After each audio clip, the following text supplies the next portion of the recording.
जय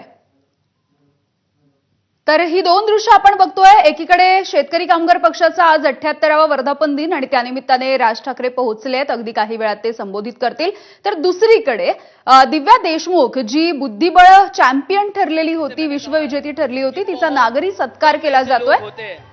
जो अपने गेम को प्राइम फोकस में लाकर अपने गेम के लिए तर या नागरी सत्कारामध्ये आपण बघतोय मुख्यमंत्र्यांच्या हस्ते हा सत्कार झालेला आहे। 3 कोटी रुपयांची रक्कम देऊन तिचा हा सत्कार होतोय आणि नुकतेच क्रीडा मंत्री झालेले माणिकराव कोकाटे हे सुद्धा या ठिकाणी उपस्थित राहिलेले आपण पाहतो आहोत। बहुत बहुत धन्यवाद। त्यामुळे आताच्या क्षणाच्या या दोन महत्त्वाच्या घडामोडी जाणून घेतोय। शेकापच्या मेळाव्यामध्ये राज ठाकरे आणि संजय राऊत हे एकाच ठिकाणी एकाच मंचावरती आपण पाहतोय।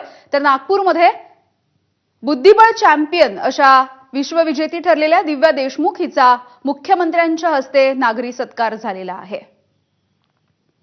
ग्रँड मास्टर झाल्याच्या नंतर आता दिव्या देशमुख हिचा हा नागरी सत्कार करण्यात आला। महाराष्ट्र सरकारच्या वतीने तिचा हा सत्कार झालेला आहे। जोरदार टाळ्या झाल्या पाहिजे मित्रांनो। 3 कोटी रुपयांची त्यासोबतच तिला धनादेश सुपूर्द करण्यात आला आणि तिचा सत्कार करण्यात आलेला आहे। हा नागरी सत्कार पार पडलाय। पुन्हा एकदा जाऊयात आपण शेकापच्या मेळाव्यामध्ये। आमचे प्रतिनिधी अजय माने आहेत आपल्या सोबत। अजय, गेल्या काही दिवसांमधल्या घडामोडी बघता राज ठाकरे आणि ठाकरेंची शिवसेना हे सगळे खरं तर मराठीच्या मुद्द्यावरती एकत्र आले, मात्र शेकापसारख्या एका पक्षाच्या मंचावरती आज आपल्याला राज ठाकरे दिसतायत।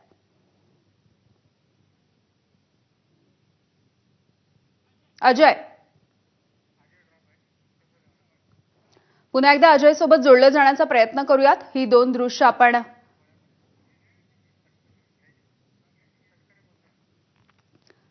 आणि यानंतर आपण जाऊयात आज अजित पवार यांच्या राष्ट्रवादी काँग्रेसमध्ये वेगवेगळे पक्षप्रवेश होत आहेत आणि तिकडे सुनील तटकरे बोलतायत। जिल्ह्याच्या सर्वांगीण विकासासाठी, कोकणाच्या विकासासाठी